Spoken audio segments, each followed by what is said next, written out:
Bismillahirrahmanirrahim. Dear students, अस्सलाम वालेकुम. Dear students, मैं एक्सरसाइज को क्वेश्चंस को सॉल्व करते हुए मैं आपको चंद चीज़ें जो है वो भी आपको बताऊंगा और वो मैथ टिप्स के नाम से आपको चंद चीज़ें साथ साथ बताता जाऊंगा.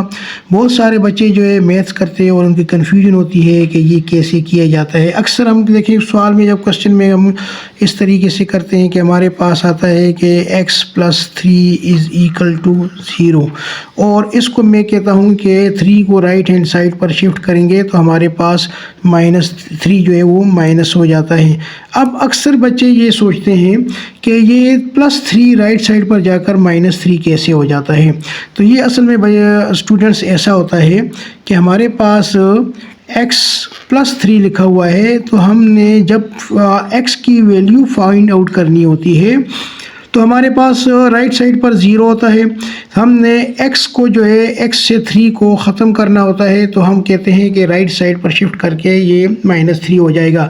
असल में ये होता है कि +3 को ख़त्म करने के लिए इसका एडिटिव इन्वर्स इसमें ऐड कर दिया जाता है, यानी +3 का एडिटिव इन्वर्स है -3. अब हमारे पास इस इक्वेशन के किसी भी साइड पर हम कोई भी चीज़ एक्सटेंड करते हैं, उसमें कोई इजाफा करते हैं, तो हमें वही चीज़ उसको दोनों साइड पर करना पड़ेगा. अगर -3 को हमने लेफ़्ट साइड पर किया है तो -3 को हम राइट साइड पर भी करेंगे, ऐड करेंगे. अब देखें तो -3 यहाँ भी लिखा है हमने, -3 यहाँ भी लिखा है. अब यहाँ देखें तो ये +3 है, ये -3 है, दोनों एक जैसे डिजिट्स है, लेकिन इनके सिंबल जो है एक के साथ प्लस है, एक के साथ माइनस है, तो ये दोनों आपस में कैंसिल होकर ख़त्म हो जाते हैं और यहाँ पर x रह जाता है. दूसरी तरफ अगर 0 में से माइनस कर ले -3 को तो ये -3 आएगा.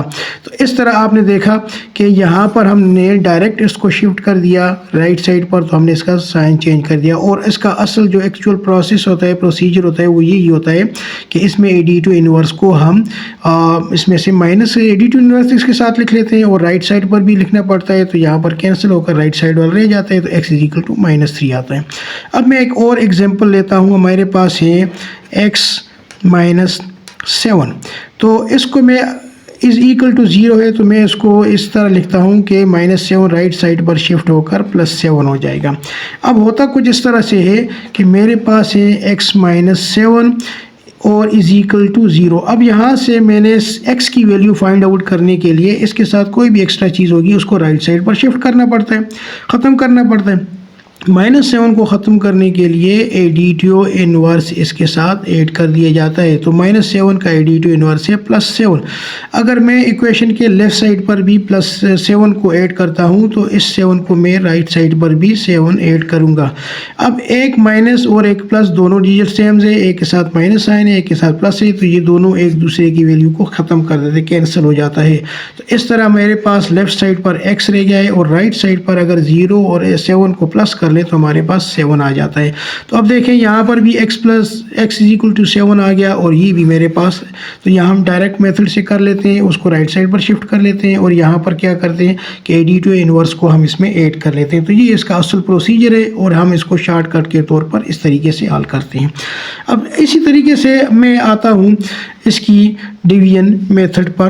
तो अब आप देखें हमारे पास लिखा हुआ है 2x = 3. मैंने फाइंड आउट करनी है 2 की x की वैल्यू फाइंड आउट करनी है. x के साथ 2 मल्टीप्लाई हो रहा है, तो 2 को ख़त्म करने के लिए मुझे क्या करना पड़ता है कि इसके साथ मैं इसके मल्टीप्लिकेटिव इन्वर्स को मल्टीप्लाई कर लूँगा. तो 2 का मल्टीप्लिकेटिव इन्वर्स जो है वो है 1/2. तो अब अगर मैं लेफ़्ट साइड पर जो है 1/2 मैंने मल्टीप्लाई किया है, तो मुझे राइट साइड पर भी इसके साथ मल्टीप्लाई करना पड़ेगा. तो यहाँ देखें तो ये 2 और ये 2 इसकी जगह ये हमारे पास आ जाएगा 2x / 2. 2 हमारे पास नीचे मल्टीप्लाई हो जाएगी क्योंकि यहाँ 1 लिखा होता है. इसी तरीके से राइट हैंड साइड पर अगर आप देखें तो यहाँ भी 1 लिखा होता है, तो 3 × 3 आ जाएगा, / 2 × 2 आ जाएगा. तो ये 2 और ये 2 आपस में डिवाइड होकर ख़त्म हो जाते हैं, तो x = आ जाएगा 3/2. तो आपने देखा कि अगर हम यहाँ 2x से इसको अगर हम डायरेक्ट शिफ्ट करना चाहते हैं तो हम कहते हैं कि 2 मल्टीप्लाई हो रहा है, तो दूसरी तरफ जाकर ये डिवाइड हो जाएगा. तो आपने देखा ये इसका शॉर्टकट मेथड है और ये इसका असल प्रोसीजर है. इसी तरीके से अगर मेरे पास लिखा हुआ है 3/2 x इज इक्वल टू 5। तो मैं इस शॉर्टकट मेथड इसका ये है कि 3/2 यहाँ मल्टीप्लाई हो रहा है तो दूसरी तरफ जाकर डिवाइड हो जाएगा, यानी x इज इक्वल टू आ जाएगा 5। तो डिवाइड का मतलब ये है कि डिवाइड को मैं मल्टीप्लाई में कन्वर्ट करता हूँ तो ये इन उलट हो जाता है, 3/2 की जगह मैं लिख लेता हूँ 2/3 और ये आ जाएगा 10/3। तो असल जो प्रोसीजर है वो इसका ये होता है कि मैंने x से 3/2 को ख़त्म करना है, तो 3/2 के मल्टीप्लिकेटिव इन्वर्स के साथ मैं मल्टीप्लाई कर लेता हूँ। तो 3/2 का मल्टीप्लिकेटिव इन्वर्स है 2/3।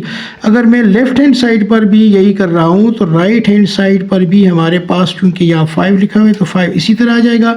मल्टीप्लाई 2/3 को मैंने लेफ़्ट पर भी मल्टीप्लाई किया तो 2/3 को मैं राइट पर भी मल्टीप्लाई कर दूँगा। तो अब यहाँ देखें तो ये 3 और ये 3 कैंसिल हो गए, ये 2 और ये 2 कैंसिल हो गए, तो हमारे पास x रह गए। और 5 मल्टीप्लाई 2 करेंगे तो ये हमारे पास 10 आ जाएगा, और 1 मल्टीप्लाई 3 करेंगे तो ये आ जाएगा 3, तो 10/3 हमारे पास आ गया है। और यहाँ भी हमारे पास 10/3 आया था। तो ये शॉर्टकट मेथड है और ये हमारे पास इसका असल प्रोसीजर है। उम्मीद है कि आपको समझ आ गई होगी। अगर मज़ीद कन्फ्यूजन है तो कमेंट्स में हमें लिखें। हमारे चैनल को सब्सक्राइब करें, लाइक करें, शेयर करें। आपका बहुत शुक्रिया।